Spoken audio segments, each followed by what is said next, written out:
Broadcasting Region 1. Region 1. This is BBS. Bicol Broadcasting Systems Incorporated. DWLV 91.9 MHz. Your news and music stations. BBS. Basta Bareta. Sigurado. Alas 6:52. Hali sa BBS News Center Naga. Uyan ang mga nagbabago. Fresco. Mga baretang sigurado. Ini ang BBS Primetime News.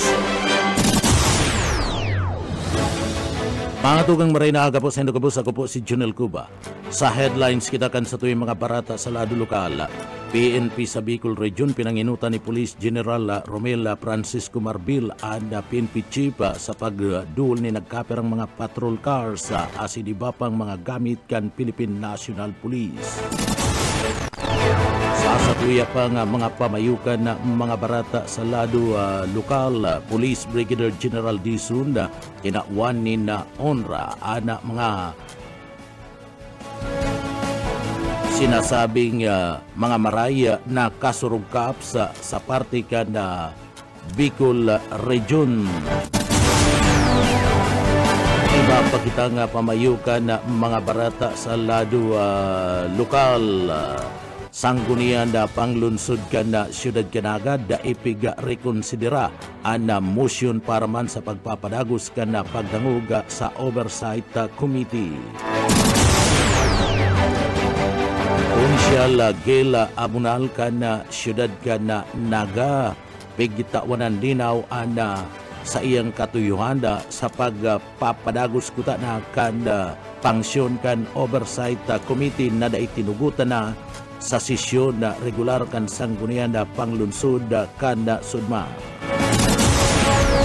Sa iba pang pamayukan na mga barata sa lado lokal, iba pang pamayukan na mga barata sa lado lokal, MNWD daina o naglalaom na daina magkakaigwapan ni na pag-ulanto sa taripa kan na tubig sa mga miyembros konsumidores ninda. Sasatuya pa nga pamayukan na mga barata sa lado lokal.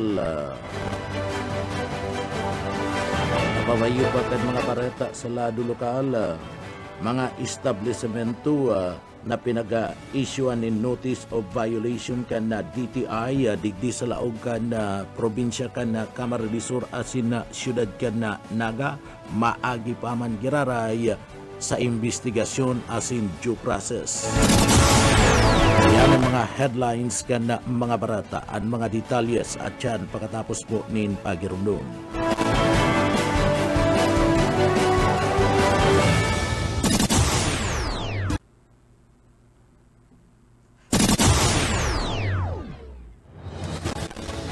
Mga tugang liwat, maray na aga po sa Indocabus.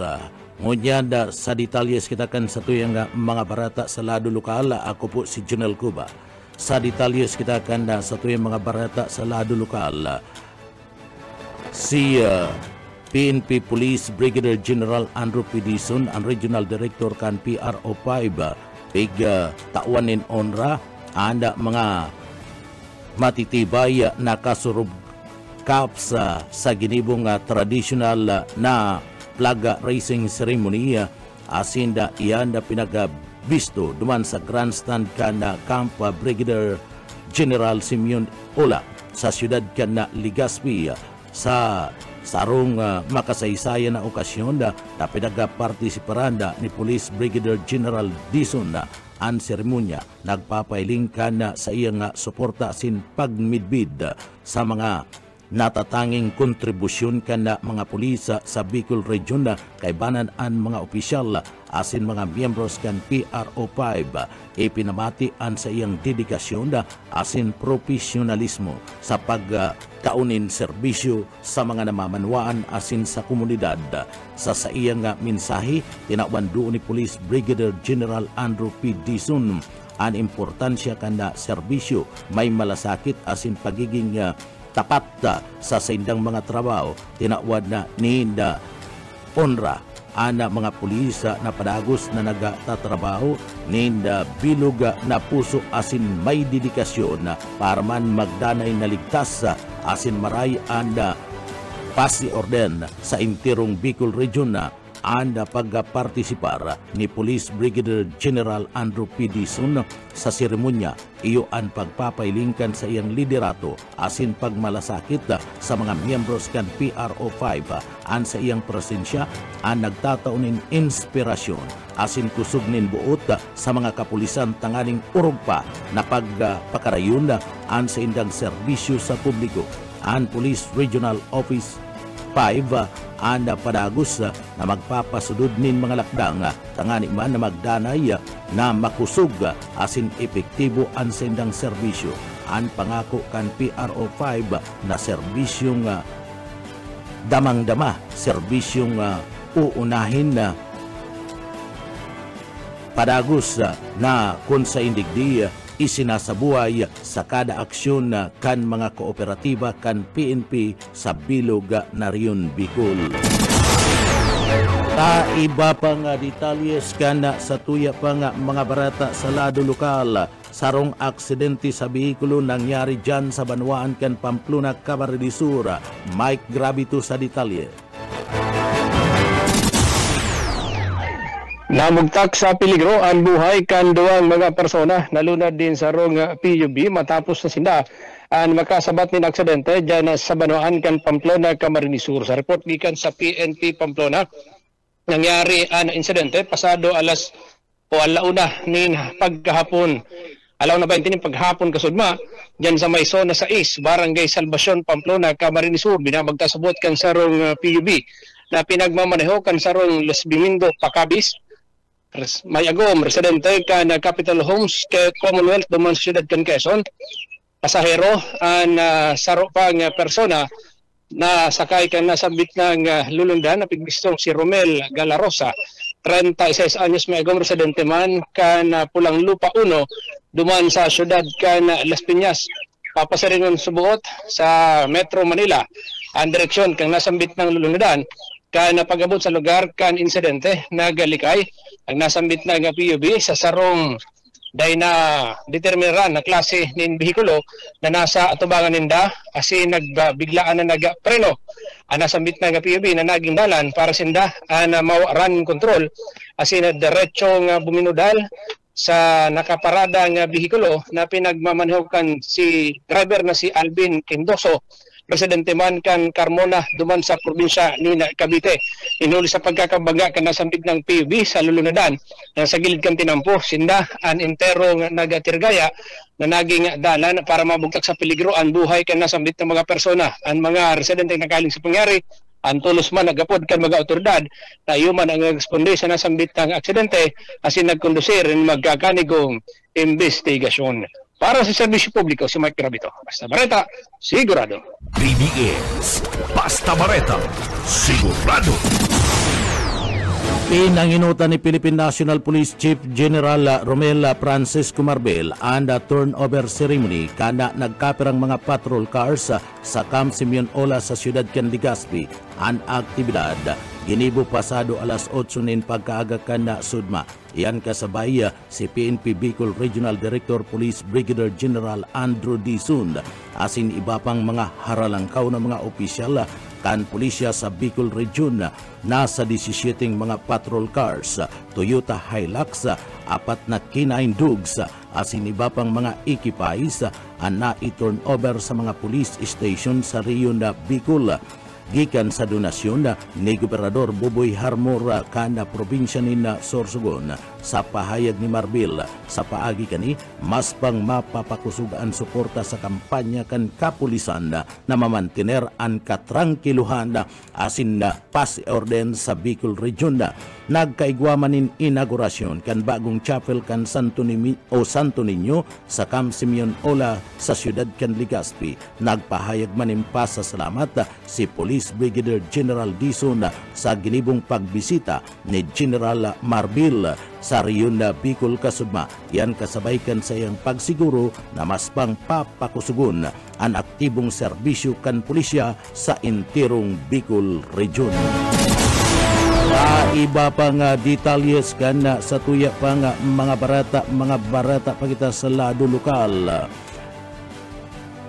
And Regional Director kan Philippine National Police o PNP sa Kabikulan na si Police Brigadier General Andrew Dizon and digdi sinasabing pig panginutanda ang ginibong oath-taking and doning of rank kan mga bagong mga promote na mga police Lieutenant Colonel sa iraruman kan second quarter 2024. Police Lieutenant Colonel continuous promotion program as in oath-taking kan mga newly appointed promoted and transferred NUP sa PRO5 Maringal Lads sa Camp Brigadier General Simeon Ola sa probinsya kana Albay. Sarong makasaysayan na okasyon nangyari kanda pinanginutan ni Police Brigadier General Andrew Dizon ang Regional Director kan PRO5 ang seremonya sa panunumpa asin pagkakaigwa nin pagtakod nin ranggo kan mga bagong promote na mga Police Lieutenant Colonel. Ini party kan panagos na mga programa na itinutulod kan PRO5 tangani man na bistuhon na anda tibay asin dedikasyon kan sa indang mga pag-iriba sa organisasyon. Kasabay kadi nagkaigwanin na panunumpa ang mga bagong maibugtak asin pinag-promote na kung sain na ana mga iniya and magpapadagos-dagos sa pagpapakusog kan linyada kan mga tauhan kan PRO5 o Police Regional Office No. 5. Grabe man ang pasasalamat ni Police Brigadier General Andrew P. Dizon sa mga natatanging kontribusyon asin serbisyo kan mga opisyal asin anda mga personay kan Police Regional Office No. 5. Ang seremonyang ini nagpapailingkan padagos na tatarbangan asin pagsuporta sa pagbisto sa mga miyembros kanda Police Bicol para sa saindang mga dedikasyon asin profesionalismo sa pagtaunin na maray na serbisyo sa komunidad asin man sa mga namamanwaan. Sa iba pang detalyes kanda mga barata sa lado lokal, grupo kan mga opisyal kan PNR piga saro-saro na pig-agihan na mga barangay kan trained hali sa Sipukot abot sa Albay ngani man na makipag-dialogo. Darrell Banyas sa detalye. Sa saro-saro na kan manamento kan Philippine National Railways ang mga barangay na inaagihan kan serbisyo kan Ferrocarril po sa Baluaan kan Sipukot digdi sa Camarines Sur sundo sa syudad kan Legazpi sa Albay. Tangarig na makipag-dialogo sa mga barangay officials para sa seguridad urog na sa kalabaan kan inaapod nindang Bicol Alignment. Base sa informasyon na ipinaabot ni Dayton Dario, Communication Consultant kan PNR, mismong ang sa indang OIC General Manager na si Celeste Lauta. Kaibahan naman ang PNR Engineering Manager, asin ang OIC kan Asset Management Division, pati na ang mga OIC man kan Civil Security asin Train Control ang nag-iribahan sa pagkikipag-dialogo. Mga barangay ka na sa 18 istasyon kan PNR kung sa Sipokot sagud sa Legazpi ang sa ilang target na kaulayon sa laog ng tulong aldaw na pinunan kasuudma Hunyo 25 as kapit sa 28 kay badigdi ang mga banwaan kan Libmanan, Pamplona, Milaor, Naga, Pili, Bula, Baaw, Iriga, Nabwa, Bato, Pulangi, Uwas, Ligaw, Ginubatan, Asinman, ang Kamalig sa banwaan kan Daraga. Apera kan pagkikipag-dialogo, sasabayan man ang investigasyon kan grupo, ang level kan kondisyon asin peligro kan tigaagihan kan Ferrocarril na urog na sa mga crossings. Anak nang na iniginipo matapos ang magkakasunod na aksidente na kinaembwertuhan kan tren, kung sa'y nang pinakahuri ka iniiyo ang nabudalan na tricycle ka nagtalikod ining simana sa barangay Taladong, Camalig, Albay na ikinairido kan tulong persona. Dagdag na bareta sa lado lokal, Darrell Banyas, Basta Bareta. Sigurado. BBS Basta Bareta. Sigurado. Sa iba pang detalyes kan mga barata sa lado lokal, nagkapira nga mga persona an pinagdarakop kan mga miyembros kan Philippine National Police kan banwaan kan Pili Camarines Sur liman kan na illegal na pagsusugal. Ginibo kan mga miyembros kan PNP ang napagdakop duman sa Zona 5 New San Roque, Pili Camarines Sur bandang alas 5:50 ni na pagkahapon. Anda grupo kanda PNP nagsagibo kan pinagapod na anti-illegal gambling operation na nagresulta kan pagkakadakop kanda Saronga alias Elmer, 64 anyos, Balu, residentes kan Zona 5 New San Roque, Pili Camarines Sur, Bill Joseph, 23 anyos, soltero, residentes kan Zona 5 New San Roque, Pili Camarines Sur, asin sarupang Gisa 30 anyos, may agum kan Zone 5 New San Roque, Pili Camarines Sur ang nasabit na mga persona ang inabutan kan mga autoridad asin man nadakop sa akto na nagkakawat kan pinagaapod na illegal gambling utong its na recover kan mga autoridad iyo ang 52 na plastic ni na baraha na iyo ang gamit kan mga suspek sa saydabismong pagsusugal siring man ang kasa na taya na nagkakantidad 2,095 pesos ang mga ebidensya na kaputngunyan kan na PNP iyo ang nagigibuhon na ebidensya tanganing digdi sa ngataning kaso ang mga suspek sa kasong pagbalga sa PD 1602 ang illegal gambling law ang mga suspetsado nakakulungunyan sa hipatura kan pulisya duman sa banwaan kan Pili Camarines Sur. Ka iba pang detalyes kan mga barata sa lado lokal sarong persona ana pinagadakop kan mga miyembros kan PNP duman sa banwaan kan Pili Camarines Sur huliman kan pas paglapas asin man kasong pangahapihap ang nasambit na nga suspek dinakop kan mga miyembros kan PNP alas 5 na pagkapon kasudma dumanda sa parte mismo kanda barangay kanda Karoy-Ruyan sa banwaan kan Pili Camarines Sur anasambit ng grupo kan tracker team kanda PNP iyo mismo ang nanginut tangani man na arestaron na ana suspek na si Virgilio 31 anyos may kasaruan saro man na negosyante kan Zona 4 Karoy-Ruyan sa banwaan kan Pili Camarines Sur anasambit na nga suspek pigpaluwasan kan mandamiento de arresto sa paagimanda ni Honorable Judge sa Rima B. Orbon Ortiga kan RTC Branch 7 Family Court San Nicolas, Iriga City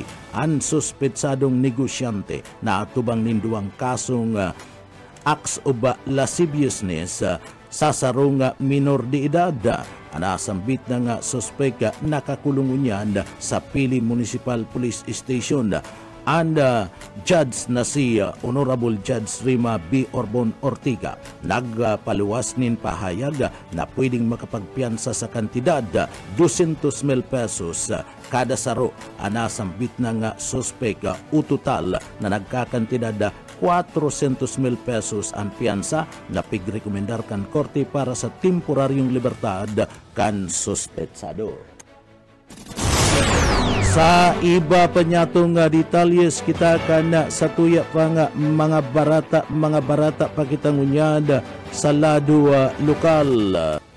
Nagkaigwa kan pinagapod na turnover kan duwang donation na television sa Police Regional Office No. 5 sa liderato ni Police Brigadier General Andrew Dizon, Regional Director kan PNP Regional Office No. 5, kaibahan si Mr. Buus Jung, ang CEO President kan Sure SW System Incorporated.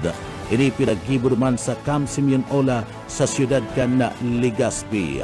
Sarong makabuluan na okasyon anasambit na nga turnover kan duang donasyon na television. Si Mr. Buus Jung, CEO President kan Sure SW System Incorporated, nagkaigwanin pagkakataon tangani man natawanan ni donasyon kan duang dakulaon na television na magiging gamit kan mga miyembros kan PNP tanganing pakusugon pa ang sindang mga impormasyon asin man serbisyo sa komunidad. Ang duwang telebisyon ana magkakaigwa din dakulang parte sa pagpapakusog kan komunikasyon asin na pagpapahayag ng mga impormasyon sa lado man kan kapulisan. Inian magiging pakinabang sa mga nangyayari sa pagkakaigwa kan pinagaapod na pulong-pulong o mga dialogo na ginigibos sa komunidad sa paagiman kan Police Regional Office No. 5. Nagpasalamat si Police Brigadier General Andrew D. Sunda sa bilog na PRO 5 sa paagiman kan Sure SW System Incorporated sa saindang mayong sawang suporta asin tiwala. Ang donasyon na ini patunay kan saindang suporta sa mga programa asin proyekto na itinutulod ngunyan kan Police Regional Office No. 5. Sa iba pa nga detalyes kanda sa tuya pa nga mga barata sa lado lokal. Sa iba pa nga detalyes kanda mga barata sa lado lokal, ang sangguniang panglunsod kan Siyudad Canaga dai pinagtawanin pagkakataon ang motion para sa padagos na pagdangog kan Oversight Committee. Ini padagos pagraray na naninindugan ang sangguniang panglunsod na dapat ining ibasura sa gidibong sesyon regular kan sangguniang panglunsod Canaga. Pighagad kuta na ni Kunsyal Gail Abunal Gomez na ibali sa pag-uurulayan na kasudma sa sesyon ang pagrekonisar kana naging burutuan sa pagpundukan pagdanguga sa Oversight Committee. Magigirumduman ipinagpahig ni Kunsyal Badong del Castillo na pwede ning irekonsidera sa sesyon regular alagad daiman giraray pigtugutan. Sigun ki Kunsyal Badong asin Kunsyal Lito del Rosario pwede sanang irekonsidera anda pagkakaigwa ka na pagbuburutuan kan konsiyo kung igwamanin na magibong mosyon sa mga nagbutong pabor ninhuli tamay man sa pinagaapod na Magnificent 7 kan konsiyo na nagabutong pabor anda nagibong motion da ipigtugutan kan konsiyo ang pagkakaigwa nin reconsideration.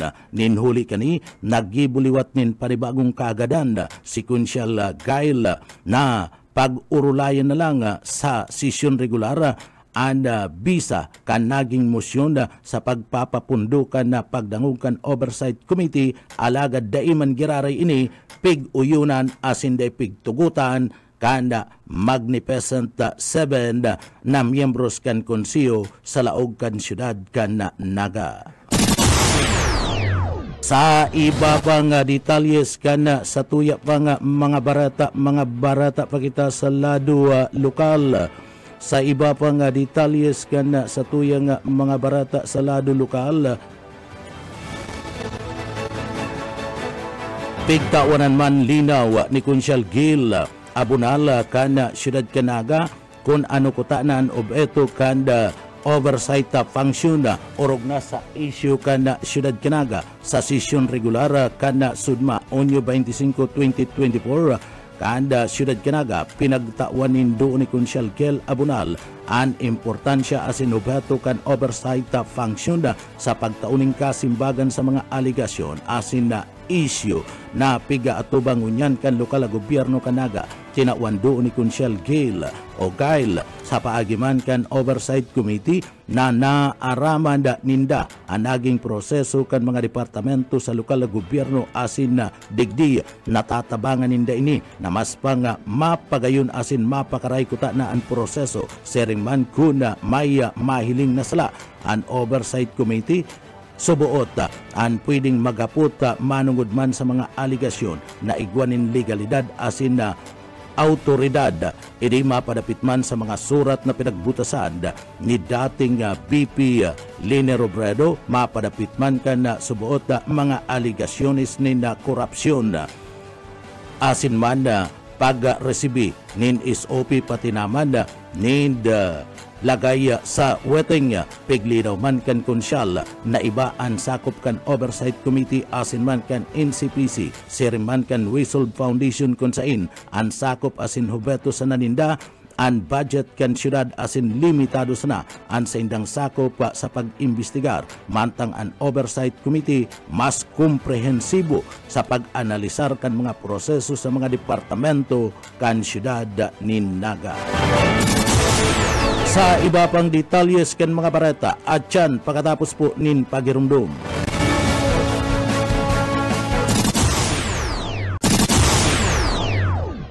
Sa iba pang detalyes kanda sa tuya pang mga barata sa lado lokal, sukulan kung gurano kaseryoso ang lokal na gobyerno kan syudad Canaga sa pagkonduser ninda sa Sarong Oversight Committee hearing. Ini ang pinagkauanin doon ni Dr. Marshall Morello kana mga pangyayari sa oversight hearing sa laog kan sanggunian na panglunsod Canaga. Pigtawan doon ka na sambit ng doktora ang importansya kan pinagaapod na transparency and accountability. Urog naman na taan syudad Canaga ang nagpapaurog nin aro kaning kultura as in good governance. Ipinagpahig ni Dr. Morello na digdiya na saro ko ta ng panalmingan ang oversight hearing sa kung gurano kaseryoso ang sangguniang panglunsod asin na pagmantener kanda kasilagan asin na paninimbagan sa tao sa bagay na kung sain pinundo kan mayoriya kan konsiyo sa paagiman kan pinagapod na Magnificent 7 sa laog kan konsiyo Canaga nagabus sa kaalyado ni Nelson Ligasyon bilang alkalde Canaga. Dagdag pa man ni Dr. Morello na ang oversight function kan konsiyo sarong mandato kan sangguniang panglunsod para maasigurar na nasa linya pa man giraray kan na trabaho anda ginigibo kan na Chief Executive kan na Syudad Canaga. Alagad sa mga nakaaging mga pangyayari, naging panalmingan naman ang pagpapapundo sa oversight hearing kung ano ang prinsipyo na pinapanindugan asin na kinakaputan kan presenting mayoriya sa laog kan konsiyo kan Syudad Canaga ngunyan sigun sa nasambit ng doktor. Iba pang detalyes kan sa tuya pang mga barata sa lado lokal.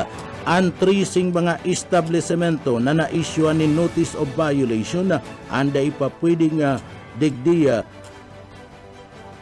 mapangaranan kan opisina kan departamento kan industriya digdi sa laog kada probinsya kan Camarines Sur o anda DTI. Ininuli man tasagkod ngunyan yaon pa ini sa pinagaapod na adjudication process para mana sa pagkakaigwa kan itinutulod na due process mantang ang mga pidaga sasabing produkto na igwanin na violasyon na pigbugta kanin tepa o silyado ngunyan kan DTI para dai maipabakal kan mga negosyante ninhuli tayo ni ang magiging ebidensya asin kun na mapatunayan na ang mga ini anda sinasabing mga nagkaigwanin na violasyon na iniman ang kukumpis karon kan DTI o yan naging kapayagan ni DTI Provincial Director G. Ablan kan DTI Camarines Sur.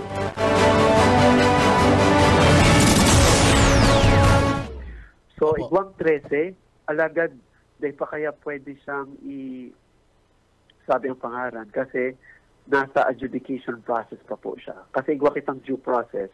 Although nag-issue kitang notice of violation, at tapos itong mga produkto pig tape na dapat dahil ito pagbabakal kasi ito ang magiging evidence. And then pag napatunayan, iko-confiscate sa produkto and then papatawan siyang kaukulang penalidad. Ang penalidad po kaya ranging from 25,000 to 200,000 pesos. Si DTI Provincial Director G. Ablan sa entrevista kan programang Radyo Banat ni Benji Rivera. Sa ngunyan, ang mga violator na negosyante na anda na isyuan ni notice of violation o ang pinagaapod na NUB, anday paman giraray pigpapamulta kan DTI Naga o litay ni maagi paman in hearing oras na mapatunayan na kukumpis karon ang nasambit na mga produkto asid na papamultaho na ang may sadiri ka nasabing establishmento. Uya giraray si G. Ablan kan DTI Camarines Sur. Mayo pa. Nagmumulta kita pag na-adjudicate na. Ang adjudication, gano'n siya hearing. May hearing, ma-justify itong kung talaga dapat siya kasuhan. Pero pag maluya ang proof niya, ipipenalize siya and then i-confiscate sa mga produkto. Ang ginigibo kaya pigtitape yan, sisiklood, tangaring pong, and then nagkakaigwa naman sabi kaya inventory. Halimbawa, sa mga naka-display ngayon, nag-amount niya nag-abot niya mga 3 bundles, 5 bundles, etc. And then ang amount. And then, pag napatunayan, saka po ito kukuanon kang DTI.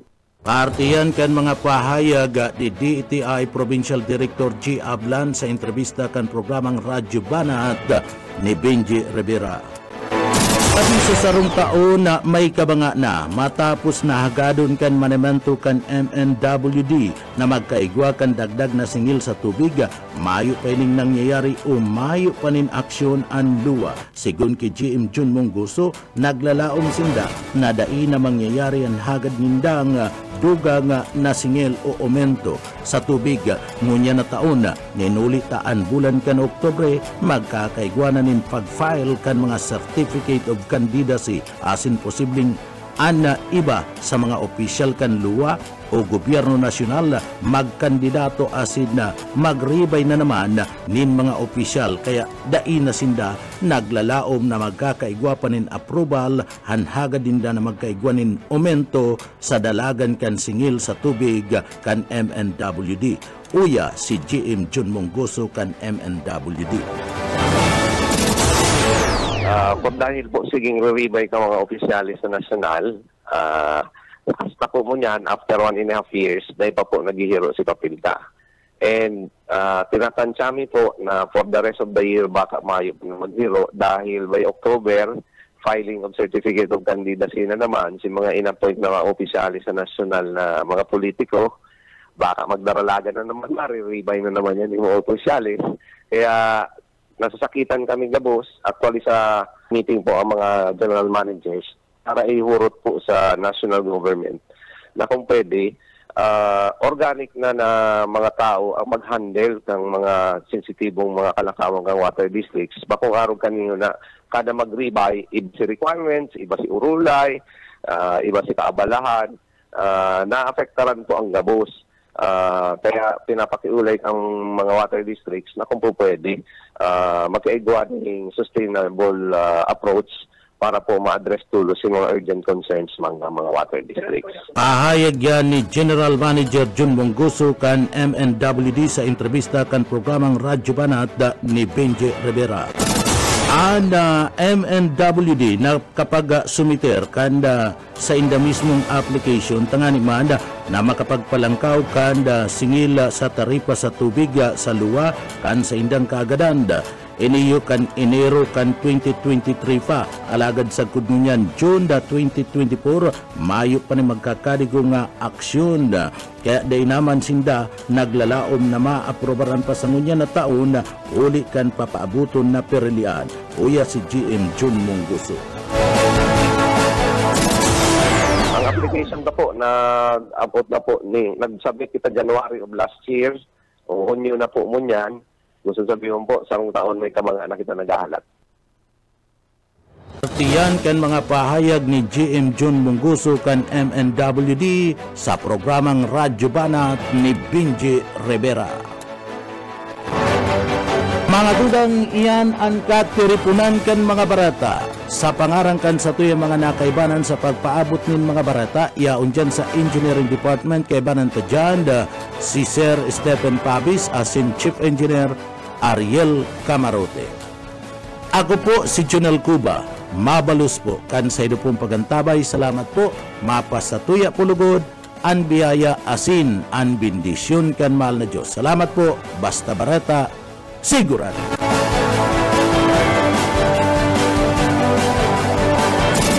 PBS Basta Bareta sigurado.